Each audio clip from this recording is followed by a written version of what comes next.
This is the Aftermarket Radio Network.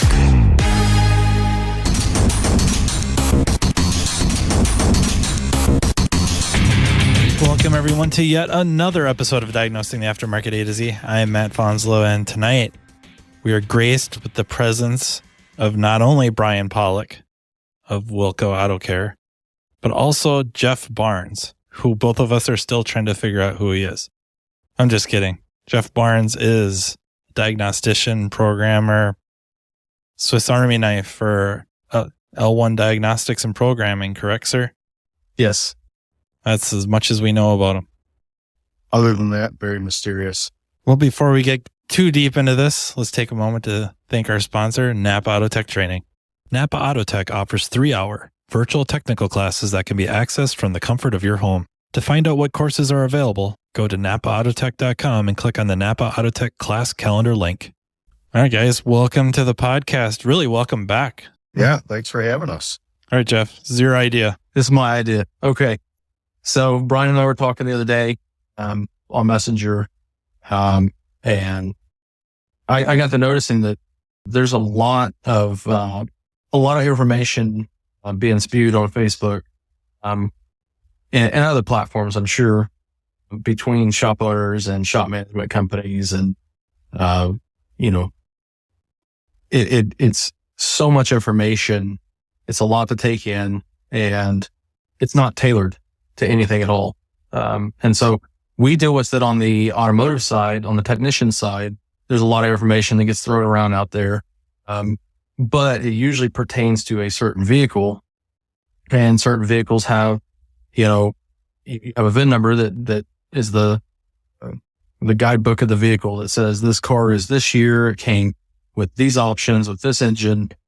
This is what the wiring is going to be. This is what this solenoid does. This is how this vehicle works. And in order for us to give, correct information to people and help them, we usually ask, hey, by the way, what vehicle are you working on? Because we run into the same problem. People don't say, but I feel like with automotive shops, they're all different models and makes and years and locations and everything too. You take all that information in, and it may not be for your shop. Exactly. Who's the authority anyways? Like today, I was out at our one shop. They were into a 2017 Power Stroke oil pan job. Like just, something that's so silly as how tight to torque the bolts for the upper oil pan. There's published information that is the standard information to go by, put out there by Ford Engineering, or if you will, who built that engine, that tells you how tight to tighten those bolts. It's hard. How do we even compare that with, how to run an automotive shop? How do you even know who's right? There's only one answer for the torque spec, right? It's what's published in Ford Service Infos for that torque specification. There's a lot of people out there saying a lot of things. And how do they measure how right they are? I mean, some people measure it in revenue dollars, which I don't know. I guess, that's cool, except for some people do some pretty slimy things to get some revenue dollars. So morality comes into that, right? Is it ethical? Is it moral? It's not just liability, or it's not just revenue dollars, rather. And you see a lot of people puffing their chest out, say, oh no, it's my way. Oh no, this way. Oh no, that way. That's usually done in numbers though, right? Yeah. How do you know? How do you even know who to believe, right? There's no manual. We always talk about industry standards with the repair side, accepted procedures and practices. Is there even any industry standards for how to celebrate shop, right? There's plenty of industry standards for how to perform one, right? There's a little misinformation here, a little misinformation there, but long story short, you go into the service manual and you can get the standard procedure to perform that brake job. I don't think there's industry standard procedure to celebrate job. We don't necessarily talk in terms of like economics.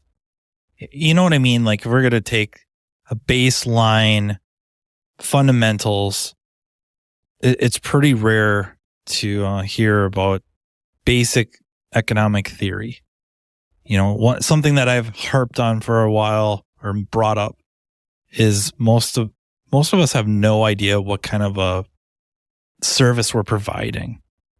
You know what I mean? That we might say like labor or parts and labor or automotive service, something like that. But we really don't talk in terms of credence good. Right. Where we as the provider know better than the client or customers could possibly be expected to know. We better know the quality of service we're providing them or the value we're providing them.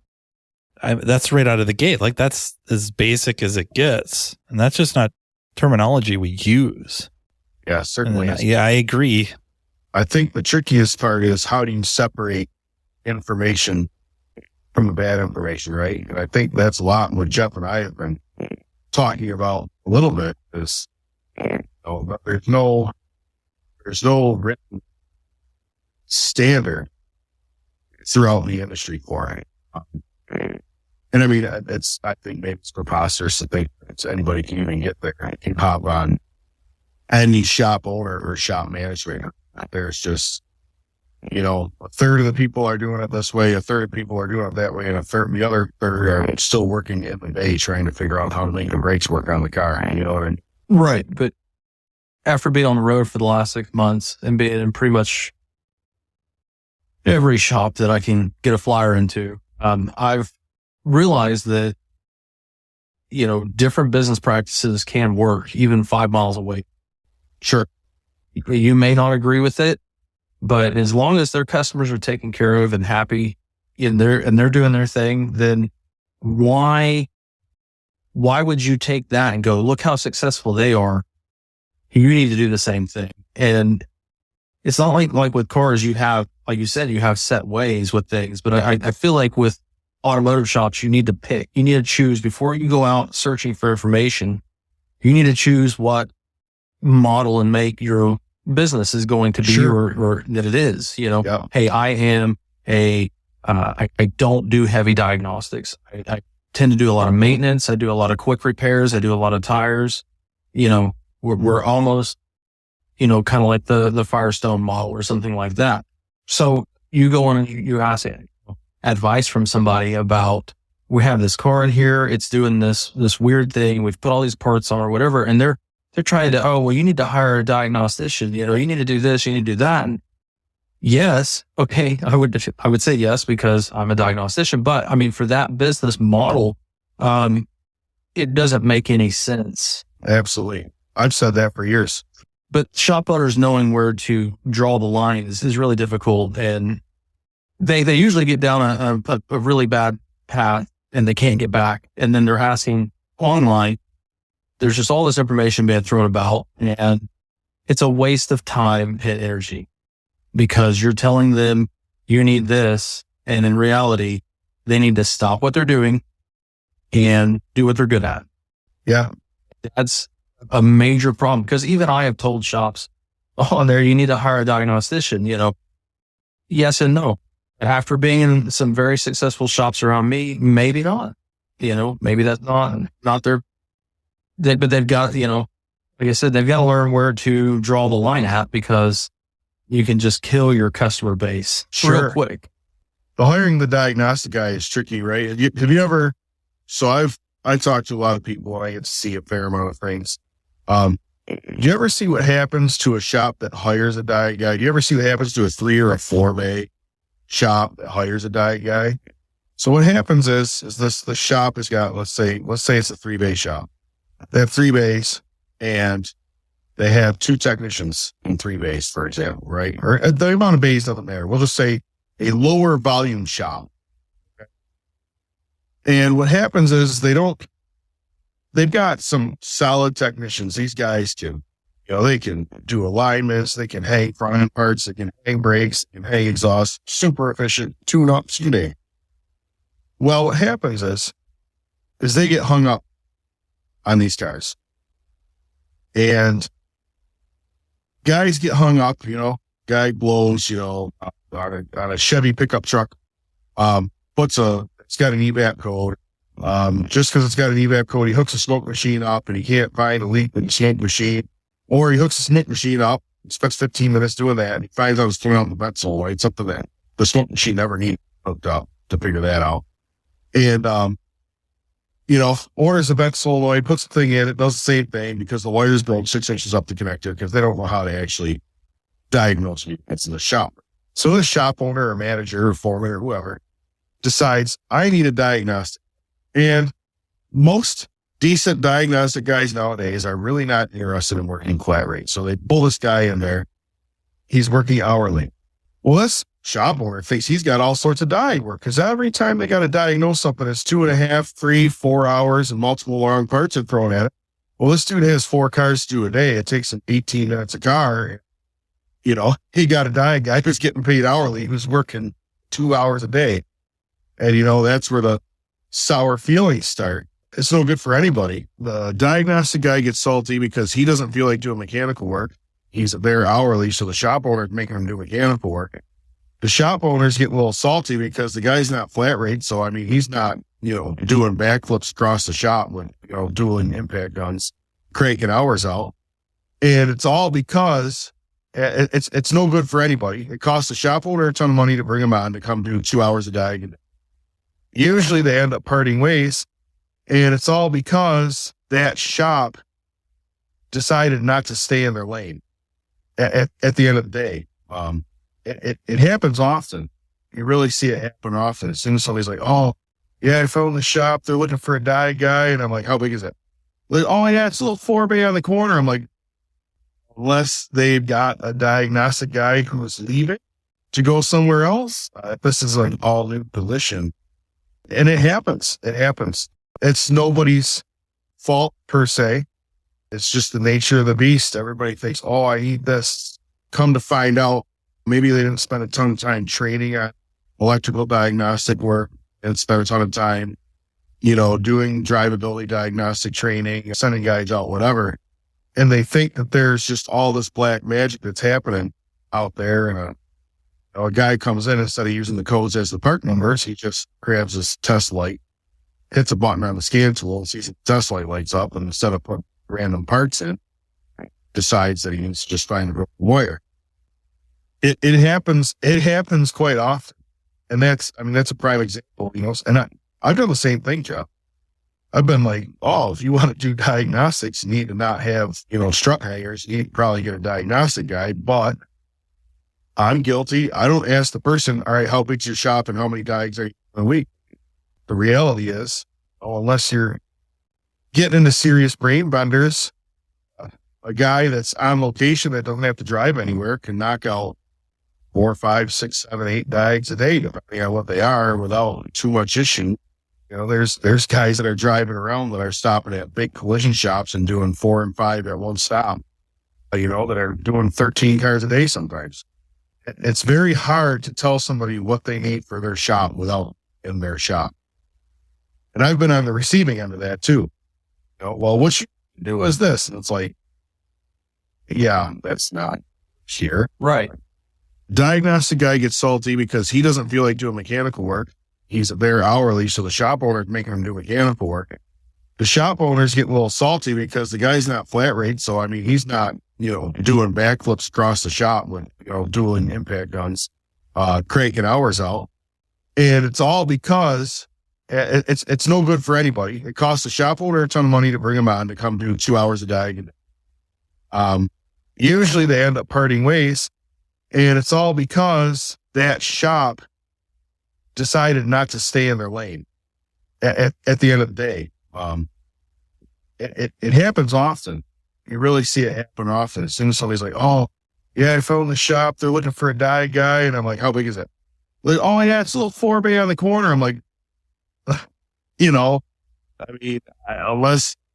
unless they've got a diagnostic guy who's leaving to go somewhere else, this is an all new position. And it happens. And it's nobody's fault per se. It's just the nature of the beast. Everybody thinks, oh, I need this.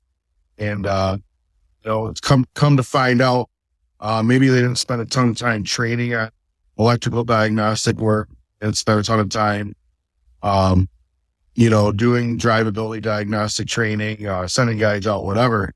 and they think that there's just all this black magic that's happening out there. And a guy comes in, instead of using the codes as the part numbers, he just grabs his test light, hits a button on the scan tool, and sees the test light lights up, and instead of putting random parts in, decides that he needs to just find a wire.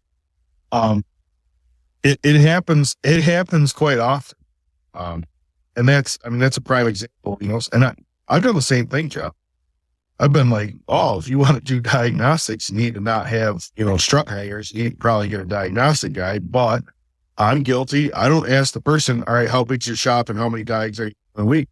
The reality is, unless you're getting into serious brain benders, a guy that's on location that doesn't have to drive anywhere can knock out 4, 5, 6, 7, 8 diags a day, depending on what they are, without too much issue. There's guys that are driving around that are stopping at big collision shops and doing 4 and 5 at one stop, that are doing 13 cars a day sometimes.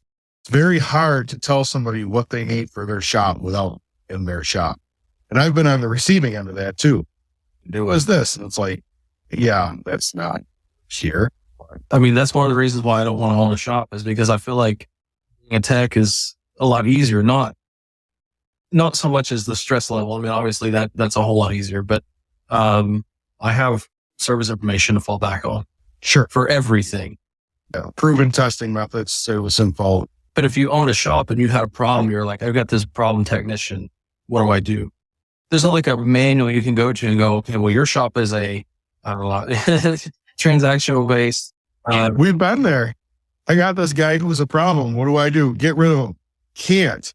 He's still doing 4 cars a day, and they're not going anywhere. Get rid of him. Okay, who do I put in there? Well, you're just going to have to find somebody. Okay, well, I'm up here in no man's land, and it snows half the year, and nobody wants to live here because taxes are high. So with like coaching and stuff, there's a lot of cheerleaders out there for coaches, companies that they support, companies that they're part of, and they've been very successful. But a lot of those companies are built on growing your shop to 3 to 5 shops, to 7 shops, to 10 shops, and that's how their platform works, is to just continually grow. And, some of these shop owners, they get in there and they start kind of do those things that grow your business, and it doesn't work for them because now they're spending a bunch of money on advertising. Now they're trying to get in the top technicians in their shop when they don't really need them. 3, 5, or 7 shops. 3 shops is a handful, I promise. Guys that want to try to grow to like 10 shops, I'm like, but that's a specific business model, Sure. And I feel like you have to almost reverse engineer what you want. You need to look at, what do I want? And I know Matt's talked about this before, but what is success? A lot of these guys get out there and they start throwing out numbers. Well, I got a guy at $150,000 a year. I got a guy at $200,000 a year. I'm like, how many times a day does he smile? I'd like to know that, because I can tell you right now, I don't make as much money as I did when I was a shop foreman, but I sure am a whole lot happier, and that's worth a lot to me, Yeah, I think cranking big numbers is, I just had this conversation this morning with somebody. Their argument was, well, and it's a guy, we're referring to a shop that is very production based, that is open 7 days a week, but the guys still only work 40 hours. But they have a target production number it's higher than 40, very production based. And I go, I said, and one of the people in the chat wasn't he was never a technician. He's a shop owner who's never really been a technician. He's been in and out of the shop. You'll never really spend a ton of time as a technician, which is no problem. He's a business owner. It's not his job to fix cars. But I was telling him, I said, his argument was, well, that place, they only got to go for 40 hours. I go, I want to tell you something.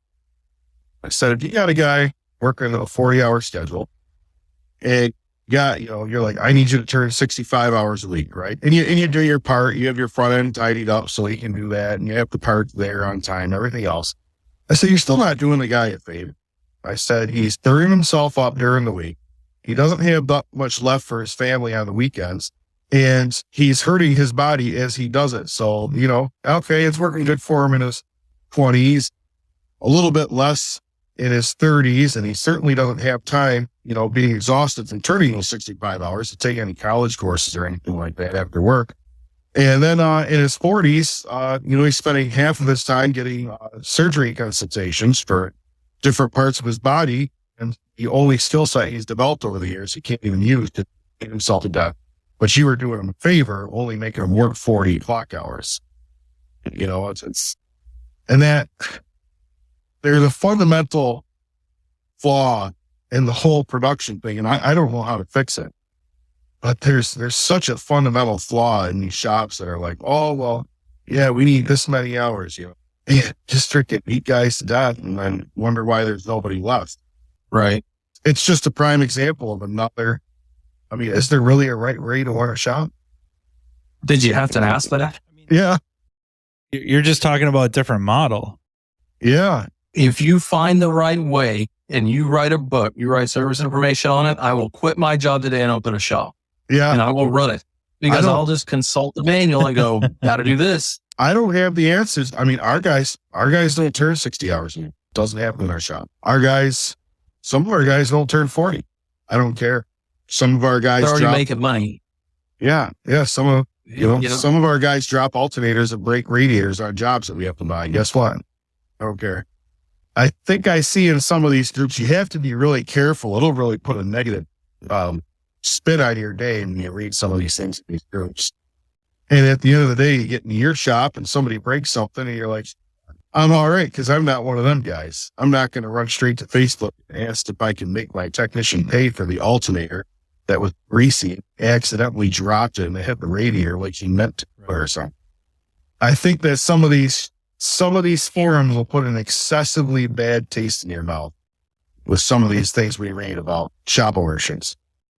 A lot of shop owners make it seem like loss and mistakes never happen in any other business out there. Yeah. And do you realize what businesses do?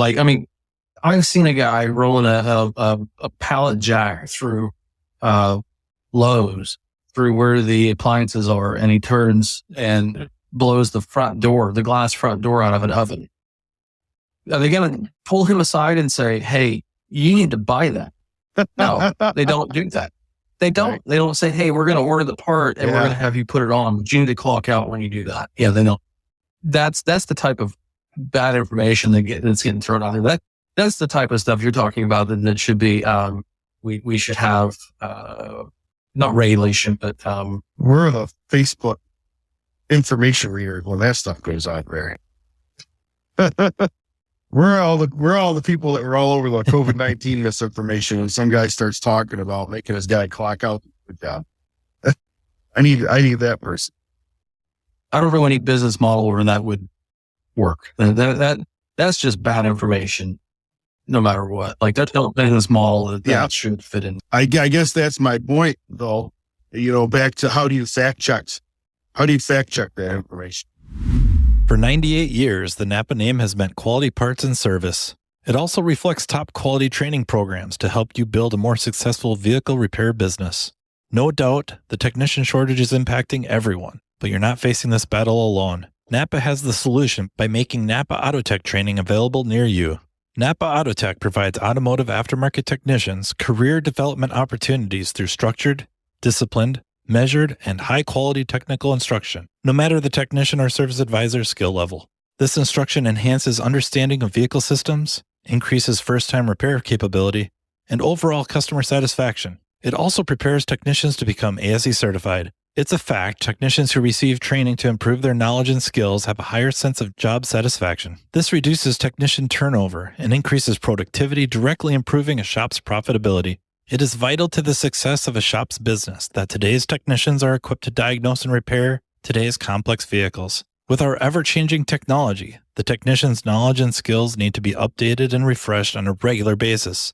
As you labor over the decision of whether to send your techs to get their skills sharpened, keep in mind, Napa Autotech training is an investment, not an expense, and it's available to all. Much of Napa Autotech's training is offered in more than one format to accommodate varieties of learning styles and training preferences so each person can maximize their learning.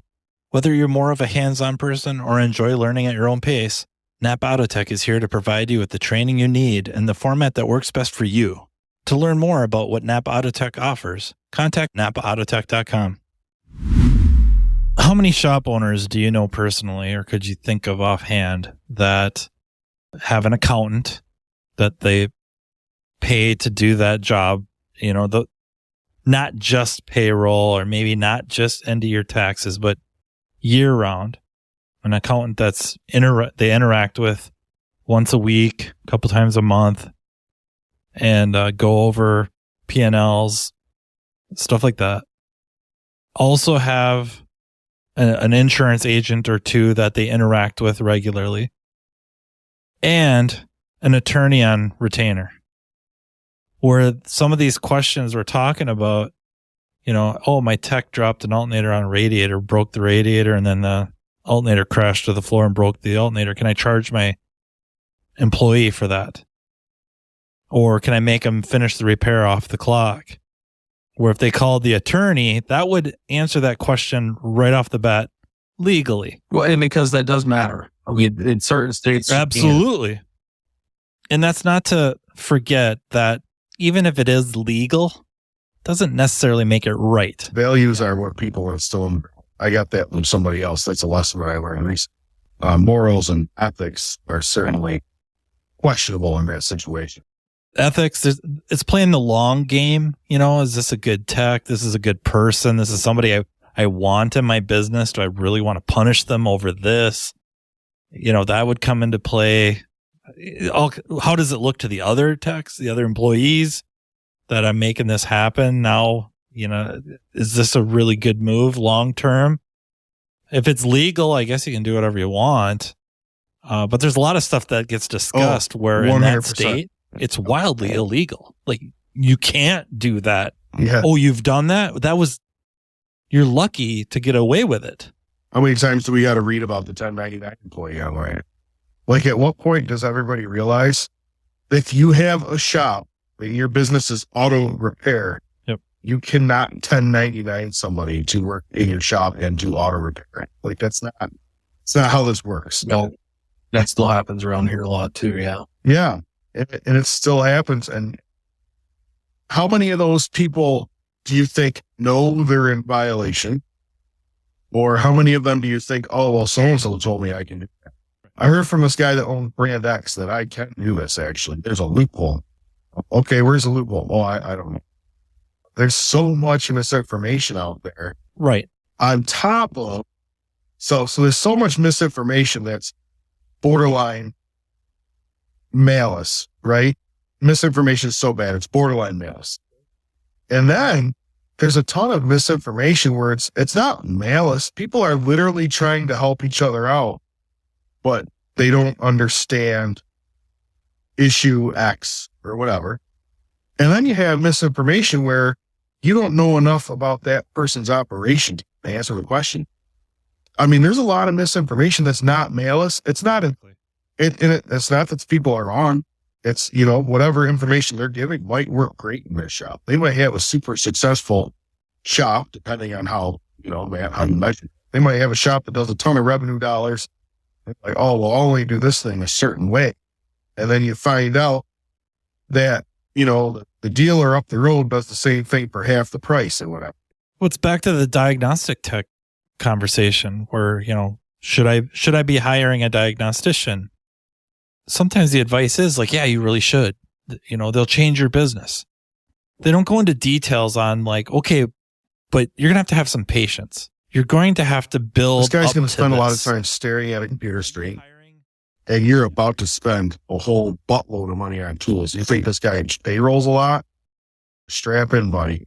You're going to have to advertise to go after the work, because if you didn't have that diagnostician for, let's say, 15 years of business, it's not just going to show up overnight. People are not going to know that that's where to bring their car. You've sent them to the dealership for the last 15 years. You've sent them down the road to, Jim Bob down there who can get it done for the last 15 years. And now you're like, hey, we've got a diagnostician guy here. Yeah. It's going to take a while to do a bunch of advertising, a bunch of word of mouth. I mean, and then even if you do all that and you get the cars there and everything else and everything's going great, you are never going to have a time ever again where you don't have a car there that's making question why you exist on this planet Earth. Right? You're always going to have, or 2 or 3. You're always going to have a car that's like, you know what?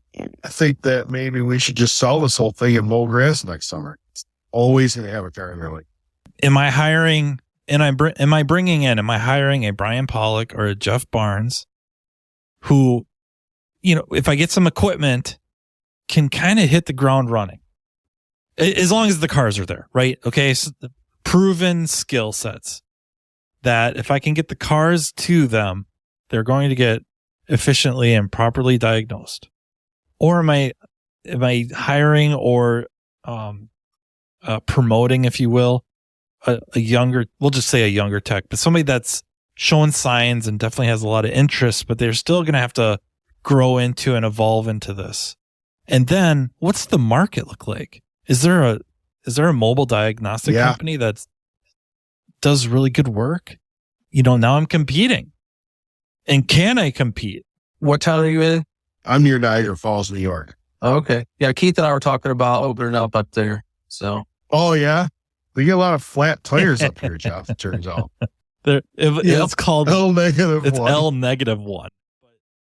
You're going to have to call the customers, Keith. The van was frozen to the ground this morning. I think he would probably actually make us bring all the tools in at night if that were the case. And some angry fat man was throwing pizza at me in the parking lot. Some guy was throwing his bonus at me.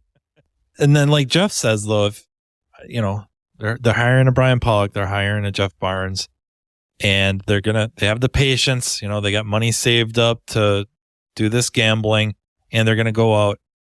There really isn't a mobile company, or if there is, they can't keep up with all the work anyways. Now I have to go and I have to market this. I got to go to my competitors and market that, hey, we could be a solution for you. We could help you out. I got this guy. We got this equipment. We can handle some programming. We can handle some diagnostics for you.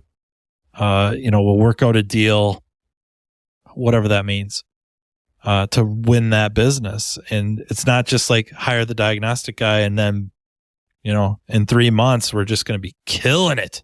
You got to go get it. Yeah.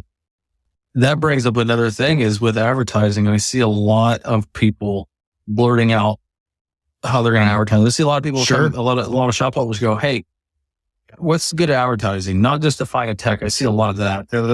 That's a losing battle there. But how do I advertise? And they're saying, oh, we'll use Facebook. Okay. Yes, if you're in a big city in a metropolitan area, but if you're not, and you're in an area, you're in an industrial area. Yeah. Half of my customers have flip phones. Right.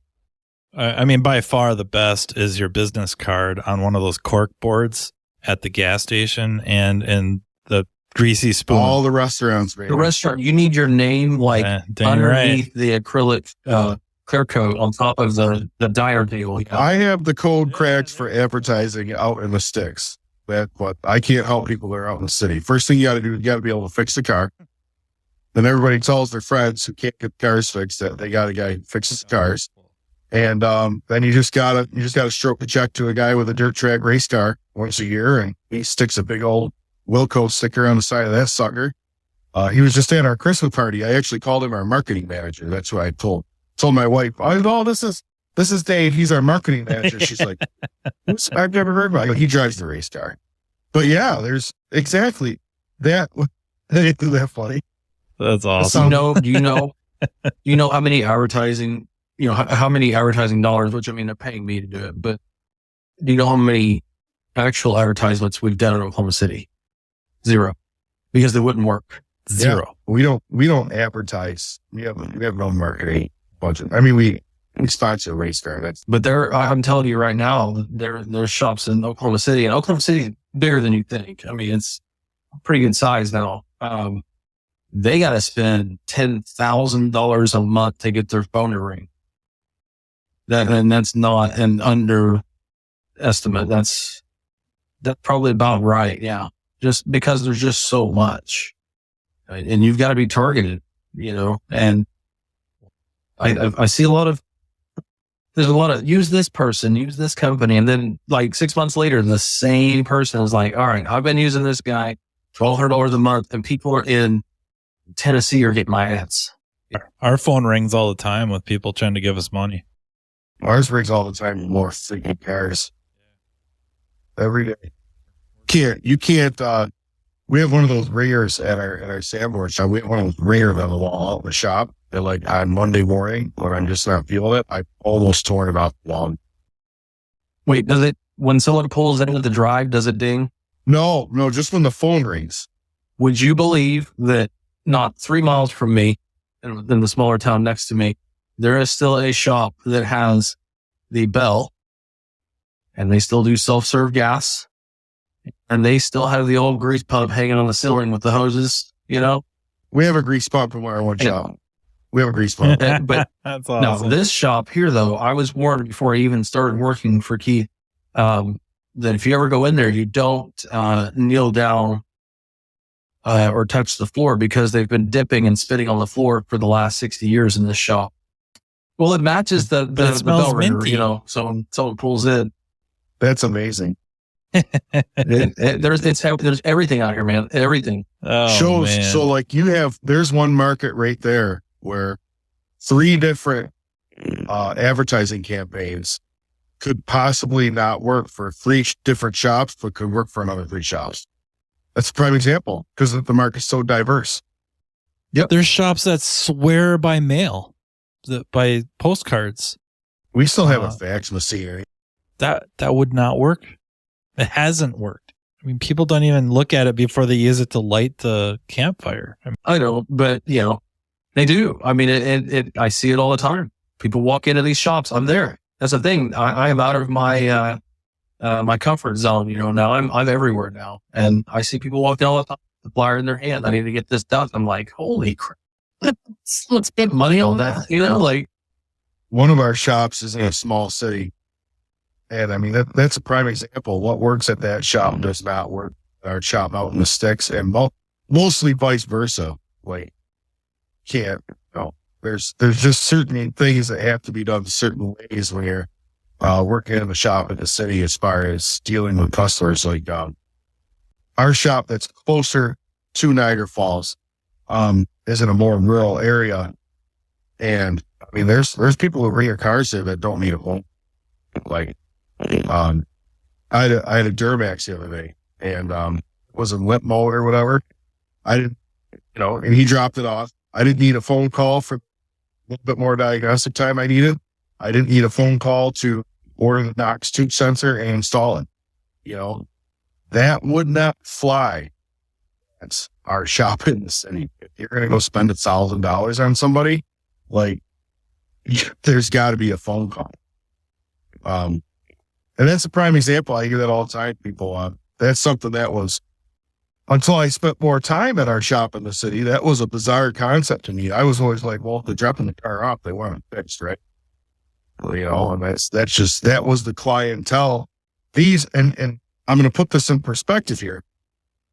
These shops, with me driving, I can get from one to another, these shops that have a totally different clientele, 14 minutes. I can get from one to the other in about 14 minutes if I'm really on the loud pedal and not afraid. 2 completely different clienteles, 2 completely different sets of vehicles, gear ranges, and types of vehicles. It's just a whole different ballgame. To think that we can tell somebody across the country what they need to do for their shop to make it work right, it's just, it's just mind blowing. You know that you and I don't know about Matt, you and I have been guilty of trying to tell people stuff. I'm the number one offender. Yeah, I do a lot of prefacing though. I think quite a few ask like how a shop in a town of 20,000 can have so many different factory scan tools, so many scan tools, ADAS calibration center, all of that. And I don't think it has so much to do with the town is 20,000 people. I think it has a lot to do with we're an hour south of a metropolitan area and we're an hour north of a metropolitan area. So now the town's just big enough with some surrounding. That describes our towns that are Sanborn shop. quite a bit smaller, but still, they 3 dealerships, GM, Ford, Chrysler. That's it. And the other shops really aren't interested in getting into that. They have no interest. That all leads to being able to have a full-time diagnostician, investment in equipment that might be unrealistic in other areas. On top of just scan tools like the EEPROM stuff, like that adds up. Key cutting machines, and that's the thing is that the last shop I was at, my boss was eyeballing key machines because we were having to drive 2 miles down to the locksmith. I'm like, no, it will not work. You will not make any money on it. You have to be mobile to make a lot of money on that, or you have to be out where there's not dealerships. We're 5 miles from all the dealerships. Don't. And the dealerships have gotten rid of so for years when there was nobody in the mobile dealerships were always like, oh, the keys this much and 200 to program it, right? To do whatever they had to do. And now that there's 800 million mobile locksmiths in the game, all of a sudden the dealership's like, oh yeah, the parts guy goes out and puts the key in program at the time or whatever. So that game's definitely changed. I've seen that a ton too. I've seen that part of it change. What you can charge for certain things has changed. I've really been catching myself lately where it's like, I don't know what kind of shop this person runs. And then there's this huge misconception, especially honestly in the diagnostic. If a car tries to, or if a shop doesn't have a die guy, all of a sudden they're a bad shop. And that's not necessarily true, right? In some cases, they're the smartest ones. They're not necessarily a bad shop. I think what happens is as technology continues to move forward, I think they end up finding themselves in sticky situations more often than ever before. I certainly know we have more cars referred to us every year from shops than we did the year before. Used to be like, you get one a month or something like that. Now it's like, we had like 4 on the lot on the same day. I think it was like last Thursday. We had 4 different cars from 4 different shops. I think it happens a lot more now than it used to. I think some of them are getting smart. I think some of these shops are to the point where, they got their face beaten on a couple of these things, didn't make any money on it, swallowed their pride. They're like, okay, I'm going to have to send it out. But yeah, the idea that a shop's a bad shop because they don't employ a diagnostic guy is, that's not, I don't think that makes them a bad shop. I know that if I only had 3 bays and I had to make a living for me and 2 other technicians, wouldn't go hire a diagnostic guy. So that's just the reality. I feel like the point of turning customers away, I don't know if that's being coached by a lot of companies. I don't know if that's being, a lot of shops that are asking for help because they needed help 5 years ago, and they're finally they're about to fold, and they're like, all right, I need help. And someone's like, okay, well, how many cars did you turn away? And they're like, well, I can't do this and I can't do that. I can't do that. Well, you need to do that. You need to get the equipment. You need to be doing, offering everything. You need to handle everything, or it's like that. Even we don't handle everything, we're supposed to be the guys that save the day. And sometimes we're like, no, this isn't us, Right. And so I feel like the coaching companies are peddling the idea that we have the expert on this. And I've heard it all here. And I probably know who the coaching company is, but they'll say, well, we have a so-and-so expert. I'm like, no, and none of us are experts. Okay. we read service information, or we, have somebody we can ask. But so I feel like that is a major misstep that's being taken when talking to these shops, because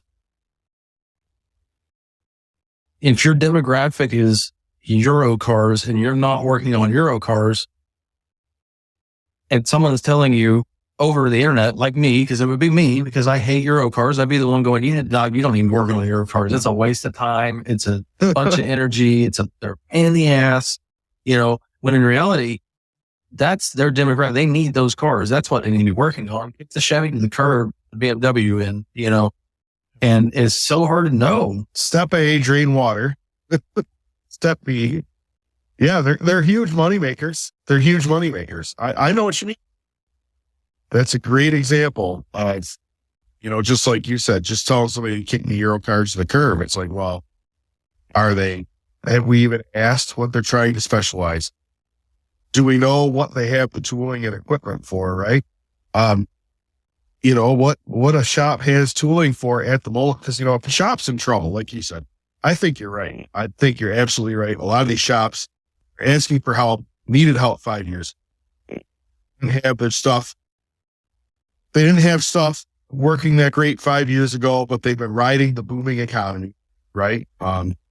The pandemic thing really didn't shoot as many shops down as everybody would say. They've been riding a booming economy, arguably, since 2012, 2013-ish. They've been riding a booming economy. And now they need help. And it's so easy for us to go, I just did it today. Guys, like, all right, we work on European vehicles. We have this scan tool. It's worn out. What do I go get, right? And he's asking about a certain Chinese brand scan tool. And I'm like, okay, if you're working on BMW, Benz, and VW, why don't you just do the OETs? Like, if that's all you're servicing, like, if that's all I wanted to do, why don't you? Exactly. Well, that's easy for me to say. We have the money in the account to stroke the check for all those tools. We don't know if the shop has the money. That shop, if you don't have $35,000, you can't go get Zentry. That's right. It's easy for us to say, dude, if you're going to work on a ton of Mercedes-Benz, you're in here asking what scan tool to get. This is dumb, man. Go buy a Zentry, right? And these people are trying to feed their family. Their shop's already in trouble, which is why they're asking what scan tool to buy. It's obvious that they're behind. If you're specializing in 3 brands and vehicle, you should know what you need to service. Yeah, it's so easy for us in our certain positions. And I'm not like trying to brag. Believe me, there's multi-shop operations that have way more than me. I promise one of them is slow. But it's so easy for us to just say something like that. Just like, okay, well, get the credit card out and call Germany, get the Zentry. You'll have it in 6 to 8 weeks if you're lucky. And that's all there is to it. That's not reality for a lot of shops, right? There's a lot of shops that need to work on these vehicles and they can't necessarily get that tool, or it's the budget, or they have to. They need something to get it by so they can go make some money to go get the right. And we are so fast to shoot down any shop that's trying to do anything but just go get the right tool. I think it's actually a poor example because I work at Mercedes-Benz. I don't have, but I also know my limitations. I know what I can, right? I know when I'm in over my head. I work on a ton of Power Strokes and a ton of Duramaxes. Guess what I have? But if you didn't have the money to get that just yet, you'd have to get something to get you by. Yep. And here we are, and we've all done that, right? So that when I started for Riverside, I had more scan tools than Riverside had. I'm very stupid with money. Neither am I. Yeah, it's not so much the acquiring, it's the retention that's an issue. We have that problem at the shop with snowmobiles. We don't buy a lot of snowmobiles, but we have 22 that don't get rid of any.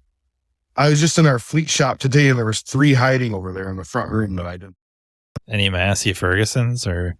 So what do you think about all the numbers getting thrown around? Because I see a lot of numbers out there, and it's with techs too. Techs are like, well, you got to be making, $100,000 a year, Hey, right here, never made $100,000 a year. I've been close, never made it. Doesn't matter, and so a lot of, seriously, like when I go to these shops around here, their number is, they're like, hey, are they taking care of you where you're at? I'm like, no, more than you can imagine. But go on, they're like, well, I'm learning a diagnostician. I'm like, look around. I'm like, no, you need me here 3 times a week right now. No, that's it. You need me 3 times a week. You're going to pay me. Okay. And they're throwing out these numbers, $100,000 a year, I'm like, that goes back to what I just talked about. You got to get himself in a situation where you're going to pay $100,000 a year to do 3 cars a week. Essentially, yes. And it's not just that though, too. They've all got these made up numbers in their head. Well, you have to be doing, $30,000 a week. You got to hit this certain gross profit, net profit, all this stuff, And if it were me, the way I would run it is at the end of the year, I look at my bank account and go, I got $200,000 in the account. Is that what I was after? Yes. Or I could be one of those who crunches the numbers down because the coaching companies and all the other shop owners are out there slinging numbers. You just described how we operate our shop. Because then at the end of the year, you're like, hey, I netted 20%. Your net of 20% is only $35,000. I'd rather make the $200,000. Sorry. What we do, even if it was only 10%. The easiest way to manage the financials of your business is to just make appointments for the cars and look at the cars and see what is broken, and then add your parts to your labor and price that out and do those jobs. And that's how we manage the financials of our business, which is a piss poor way to do it. And here we are. We started the floor of a barn. There's 3 shops and a bunch of people. Are you charging for diag though? Oh, absolutely. Absolutely. 100%. There's a cover charge. Yeah. If it says, hey, if they say, can you look at, that's as soon as they need something looked at, that requires expertise. If somebody's like, my brakes are grinding and I have a rattling underneath, like I'm not going to hit them 0.5 to tell me exhaust shield things. I'm going to do that in my inspection. Do you feel like the numbers should just be a measurement and not necessarily a goal? Because to me, I feel like shops are chasing. Because cars are only broke the way they are. Mrs. Jones' 2014 Chevy Trax doesn't care about what my ARO needs to be. Mrs. Jones' Chevy Trax is broken the way her Chevy Trax is broken. And I'm sorry, that doesn't go over well with business people. They're like, oh, this isn't fixing cars, this is a business. Well, Mrs. Jones doesn't give a flying F about my business. She wants her check engine light off on her Chevy Trax. And if it only takes a bird valve to do it, sorry about Goodyear-ized and the oil cooler's not leaking. All Mrs. Jones is getting is a bird valve. That right there is what is keeping you guys so busy and keep going. Is you're willing to make the lower sell that time around in order to get them back in when it's really broke. My idea of success in automotive is staying in business and being very comfortable with how I've treated my customer. I'm willing to make whatever sale that car requires. It's not about how many hours per RO I need. It's not about how many dollars per RO I need. These are the issues with the car. I prioritize the issues, and that's what we do. It's not about, I got to move this number around so this job makes sense on the parts to labor ratio, blah, blah, blah, right? Like, and I can't stress enough, I'm not throwing shade at guys who do that. That's how you want to run your business. If you deem that an acceptable business practice, right? Your job as a businessman is to do that. That's great. I'm a car guy. I'm there to solve that person's problem. I'm there to make sure their car is safe, right? I'm still going to check over every car that comes in the shop. Mrs. Jones Chevy Trax and their purge valve. I diagnosed their purge valve from the driver's seat, right? I didn't hook a scope up to a purge valve, which seems to get popular on Chevy Trax on the internet for some reason. But anyways, I diagnosed it in 3 minutes on the driver's seat, right? I'm going to charge her the full hour labor, even though I diagnosed it in 3 minutes, because that's my diagnostic fee. Guess I've been around the block. That's how long it takes me to diagnose GM. Still charging my full inspection charge. And I'm not just throwing a purge valve on it and going out. I'm putting it in the air. I'm checking things, tie rod ends. I'm checking the car, right? She needs to not have the wheel fall off after she leaves my shop. And if nothing else is broke, guess what? She gets a purge valve. And not only does she get a purge valve, I'll tell her that, hey, man, your tracks has PZEV emissions. And here in New York State, you can go to a dealership till your 14 tracks. You can go to the dealership till 2029 or 150,000 miles, and you can get this valve for free if you want. This is how much I am charged to install the valve. What do you want it? 99.9% of the time they have us installed valve. Life's good. Off that car goes. When we talk about doing ethical and moral things, it's pretty much being honest with our customer and their needs, right? Having a target number, does having a target number put you in position where you get a lot of cars in a row that do a lot of things? Are you getting pressure all of a sudden to do things that are maybe stretching the truth about needs? Who makes those target numbers? See, and that's what I'm seeing a lot of is there's the mythical numbers thrown out. You have to make this much on parts. You have to make this much on your net profit, gross profit, your labor profit, all this stuff. And they've got pie charts and they got all this stuff, right? And so they're chasing that. And in the quest for that, they're going, well, I got to make 68% of my parts. So instead of putting the factory part on there, I'm going to put the off-brand, cheap, maybe something they ordered online that comes in a truck from a big company, right? That might not even be a legitimate part. And so they're chasing that, and they're chasing the labor numbers to where they can't hire a tech because, well, I can only pay up to 30%. Yeah. I had somebody tell me that recently about one of our shops. They said, oh, your payroll to GP dollars is way off. Okay. Well, guess what? Everybody's happy. Right. I mean, there's shops out there who are missing out on hiring a good tech because they're chasing a false number of you have to be at 30%. And that tech is asking for, say, 34%. And instead of hiring that tech and having him there to make the money, they won't because, well, that doesn't fit into this pie chart. I can only pay you up to this much. So now you make less.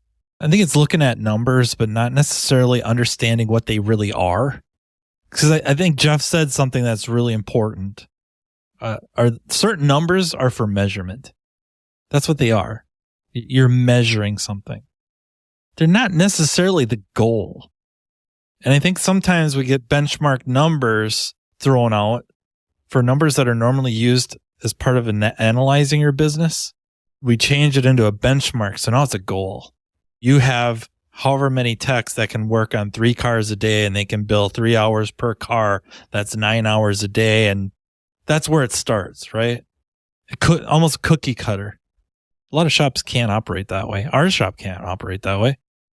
We absolutely have goals. We have profit goals for the year, meaning we want to make money. We want to be able to pay all our bills, pay everybody, and then have money left over do we need to buy a new tire machine?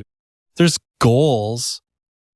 Everything we do is try to long-term achieve those goals, not hyper focus on any one number. Like our parts margins get moved around because we have to take the temperature of the clients, and our labor rate moves around to, we went up earlier in the year because of inflation.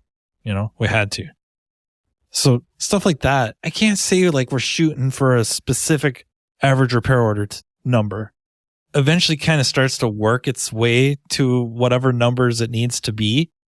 But that's only because we're shooting for this end of the year goal of enough. Typically we overshoot it. That's what our goal is this amount of money, essentially for the owner to get a return on investment, right? Could he have taken the money and just stuck it in a savings account and made more money? Why have the shop? If he could have stuck it in a money market and made more money, why have the shop? Is it perfect? Absolutely not. It's hard to tell people what to do, especially, so-and-so's shop. They do a lot of maybe tires and steering and suspension and stuff like that. They can be more high volume. They don't need the margins. Another shop that's maybe not as high volume, more specialized, maybe takes on a lot bigger, tougher work. So their margins go up, but their car counts are lower. This is left field. I'm sorry. But it makes me think of Bruce Lee. I know it's left field, but if you knew about Bruce Lee a little bit, that he wrote a book called Jeet Kune Do, right? And Bruce Lee trained in a lot of different martial arts. He grew up learning one style, if it matters, is Wing Chun. Thought that was really good. But then he starts learning from other people, different ways of doing things. And, of course, Chuck Norris, and then Gene LaBelle, and just the list would go on and on and on. And he's picking up these little things. And he gets to the point where he writes this book, and essentially all it is take what works and keep it, do away with the stuff that doesn't work. And where it gets interesting is what works for Bruce Lee won't work for me. He's very athletic. He can do the splits, right? He can kick really high. That would not work for me. I couldn't do what he does.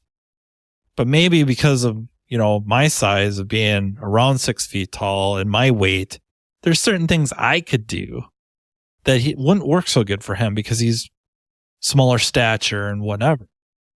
And that's what I guess I think of a little bit with shops is, or businesses in general, is you kind of take it all in and think about it and maybe try some stuff and you watch the results and you tweak it a little bit. And there's certain things that will work like gangbusters.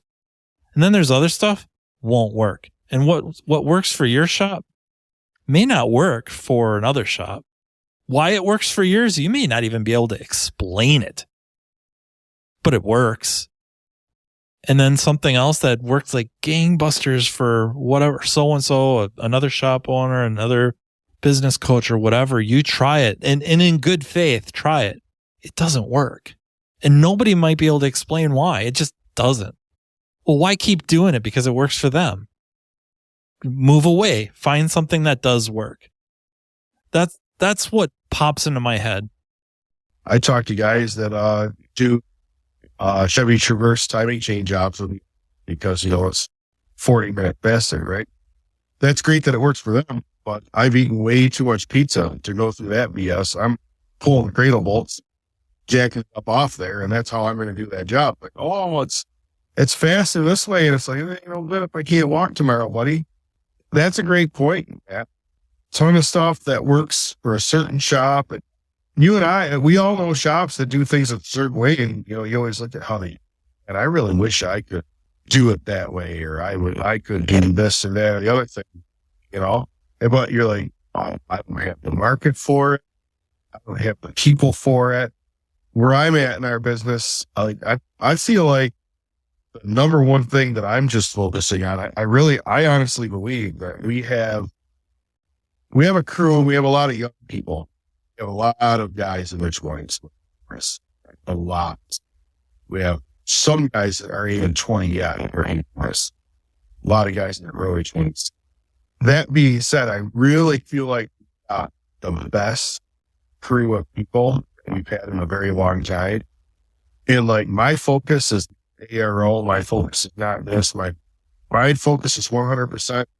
How do I retain these people that I have? Because okay, little stupid mistakes are happening. You guys are pretty reliable. I know what I can do. How do I retain these people and how do I grow them? If there's one thing in the industry that would work for every shop, might be that mentality. If I have good people right now, how do I retain them? How do I grow them? I think that people would be surprised at how young some of these guys are. I got a guy that's 18 years old. So I said, I get the welder over here. We're going to have to do some work on this subframe. There's a car with some crash damage. And I just told him to get the welder over there. 25 minutes later, he had the thing heated up, pulled, and welded back up. Freaking 18 years old. I'm 100% focused on retaining them and training them. If there is anything that will work every shop across the country, it's retaining good people and training. And I think everything else is hogwash. I thought there was a lot of good stuff we covered. So yeah, I hope we could do a part 2 and maybe not push it off too far in the future. We can get back together and add to this. There is one thing that I hold steadfast to is that not just technicians, all employees should be paid for their time when they're at work. Well, I drove an hour and a half to Tulsa yesterday to have Outback steak. Turned around and drove all the way back, and I got paid the whole time. So we had Napa bought our lunch today. We have the best Napa salesman ever. He'll probably listen. He's fantastic. He used to work for Jasper. Super fortunate for that. And that's another spot where I'll tell people the best Napa salesman ever. All right. Well, thank you, gentlemen, for joining me. Thank you, everyone, for listening. I hope you got something out of this and eagerly await part 2 with Brian Pollock and Jeff Barnes. Thank you guys again. And thank you to Napa Autotech Training for sponsoring. And thank you to Aftermarket Radio Network for making this all possible. And until next time, take care. You've been listening to Matt Fonslow, diagnosing the aftermarket A to Z on the Aftermarket Radio Network. Follow Matt on your favorite listening app. He's very interested in what you have to say. Let him know what you'd like him to cover and come on the show. Matt is all for advancing the aftermarket. Find Matt Fonslow on social media and connect or on aftermarketradionetwork.com.